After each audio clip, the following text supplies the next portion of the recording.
Salut les omnifooteux! J'espère que vous allez bien. Bah oui, forcément. Bah voilà, enfin, c'est ça qu'on veut. Enfin un match référence, enfin un match plus ou moins abouti, mais voilà, on a vu des hommes, on a vu une équipe, on a vu des mecs qui se battent. Ils ont joué au foot. Même s'il y a, il y a eu des moments un peu de haut et de bas, mais voilà, normal. Mais dans l'ensemble, on a vu des hommes, on a vu une vraie équipe de foot. Ils ont joué au ballon. C'est ça qu'on veut. C'est pas compliqué, bordel. Quand même. Alors, on va déjà commencer par les équipes qui avaient été alignées. Alors, Tourelle a décidé d'aligner un 4-3-3 ou un 4-4 de losange, selon, voilà, parce que Neymar, souvent, il se retrouve en 10. Bref, alors, il y avait Navas dans les buts. Latéral gauche, il a décidé de mettre Diallo. Moi, dans ma compo, j'avais parlé de Bakker, mais Diallo, Bakker. Et on a vu que Diallo, offensivement, c'est intéressant. Après, la qualité de centre, voilà, elle est dégueulasse. Voilà. Là, on peut pas dire autre chose, elle est pas bonne, sa qualité de centre. En défense centrale, on avait qui? On avait qui? PB Marquinhos, bien évidemment. Florenzi, latéral droit. Milieu de terrain, Danilo devant la défense. Paredes et Verratti. Voilà, ça c'est le milieu que moi j'avais mis et c'est très bien qu'il ait mis ça. On a vu que il fallait du combat dans ce match-là et c'était bien de mettre ce milieu-là. Il a eu raison de le faire. Offensivement, donc on avait Mbappé, Keane et Neymar et comme prévu c'est Di Maria qui se retrouvait sur le banc. Comme je vous avais aussi dit dans ma compo à moi. Donc voilà, un match qu'on commence plutôt de manière intéressante, hein. Les 20 premières minutes sont très très bonnes. Il y a du pressing, il y a du pressing, il y a comment dire, de la justesse dans les passes. Voilà, ce que depuis les matchs avant, on avait du mal à voir. Il y avait beaucoup de déchets, ça aussi, il faut en parler. Donc ces 20 premières minutes sont très très bonnes. On a une Neymar qui joue simple, voilà, qui joue au foot tout simplement, qui fait pas le freestyler, voilà. Contrôle passe, il se démarque.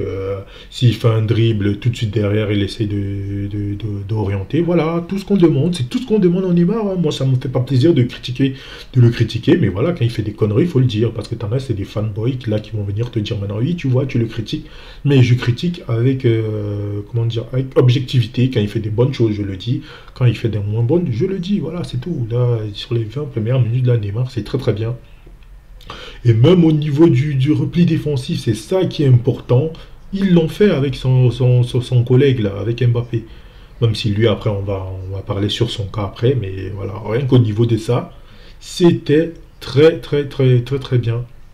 Alors après, d'ailleurs, on marque tellement on leur met la pression qu'on finit par marquer. Justement, sur une frappe d'Mbappé, t'as Derrière qui repousse. Le ballon, il arrive côté gauche là-bas. Et t'as Keane qui veut frapper. Neymar lui demande de laisser. Il lui laisse. Et Neymar qui frappe une demi-volée croisée du droit. Donc on mène 1-0. Et après, malheureusement, on retombe un peu dans nos travers à vouloir. Je sais même pas, je pense même pas que c'est volontaire. Le côté physique quoi, qui revient, il y a une baisse physique, donc on commence à reculer. Manchester commence aussi à mettre un peu plus d'intensité. Il commence à récupérer la possession de balle, à nous mettre de la pression. On recule, on recule, on recule, et à force de reculer, bah arrivera ce qui arrivera. On prend un but sur une frappe contrée là, faut contrer sur Danilo. On a comment ça s'appelle, et on a aussi Diallo qui est un petit peu en retard pour sortir et la frappe elle est contrée. Bref, ça prend Navas à contre-pied puis ça fait 1-1. Donc voilà, et puis puis t'as aussi Neymar qui commence à retomber dans ses mauvais travers. Il commence à s'énerver avec comment il s'appelle là, avec le jeune là, le jeune milieu de Manchester, McTominay, voilà. McTominay qui lui met quelques coups et Neymar, voilà, comme d'habitude, ça. T'as 28 ans maintenant, mec, il faut que tu t'habitues à ça. Et les adversaires, ils savent maintenant, ils vont lui mettre les coups pour lui faire péter les plombs. Voilà, il tombe dans son jeu, il commence à s'énerver, il commence à vouloir faire sa vendetta, à vouloir, à chaque fois qu'il a le ballon, à vouloir aller dribbler, j'allais dire Maguire, McTominay, voilà, ça c'est pas bon. Donc voilà, bref, on va à la mi-temps avec un petit peu de tension, ça s'échauffe à peu près jusque dans le vestiaire, ils discutent avec l'arbitre, etc., etc. Bref, on revient en deuxième, et deuxième, l'entame de la deuxième n'est pas bonne non plus, hein. Voilà, il y a encore cette baisse physique. On a Manchester qui continue avec ce qu'ils avaient montré en fin de première. Voilà, ils mettent de la pression. Et on commence à paniquer un petit peu. Il se crée de plus en plus d'occasions, hein. On est débordé par Rashford et comment il s'appelle, les Martial sur les côtés. On a même Cavani qui a failli nous faire la classique de l'ancien parisien qui marque contre nous. Ça tape la barre. On a Martial, on se demande encore comment qui rate un but tout fait face au cage quasiment vide. Ouais, elle doit aller au fond. Donc là, on commence à se dire, aïe, aïe, aïe, aïe, on va encore revivre le scénario des matchs précédents. Et oui, j'ai aussi oublié de parler, pardon, en premier mi-temps de l'échauffourée entre Paredes et comment il s'appelle, Paredes et Fred. Fred qui doit se faire expulser, hein. Normalement, quand tu fais un geste comme ça, il va peut-être front contre Paredes. C'est Paredes qui le provoque, mais c'est le jeu, hein. Il y a plein de joueurs qui font ça, et mieux vaut avoir ces joueurs-là dans ton équipe, hein. Paredes, c'est une garce, voilà. Faut dire ce qu'il est, mais bon, mieux vaut l'avoir dans son équipe. On avait besoin des joueurs comme ça. Mota, il était comme ça, voilà. Paredes, au moins au niveau de ça, il est pareil comme Mota. Donc il fait un peu disjoncter Fred qui aurait dû être expulsé, mais bon, comme c'est nous, comme c'est Paris, la classique, voilà, l'arbitre qui va regarder la VAR et il met qu'un jaune à Fred. Alors je suis sûr que si c'est dans le sens inverse, c'est Paredes qui se fait expulser. Bref, c'est pas grave, on a l'habitude. Donc en deuxième mi-temps, Fred qui finit par craquer et prendre son deuxième jaune, voilà, et la logique, et voilà, il finit par être expulsé. Et ensuite, voilà, on leur met la pression, on finit par marquer sur Marquinhos, encore lui, hein. J'avais prédit dans mon avant-match, j'avais prédit qu'il marquerait. Il marque un vrai but de renard de surface, une frappe un peu pourrie de Ander Herrera qui était rentré auparavant, qui est contré, et qui est Marquinhos qui la récupère, il se l'emmène comme en avançante et qui finit en taclant là. Et ben, comme au Final 8, hein, Marquinhos en patron qui a eu un arcade un peu blessé par Martial auparavant. Je sais que je vous prends un peu les événements dans le désordre, hein, mais bon, vous savez, c'est tellement d'émotions ce match-là.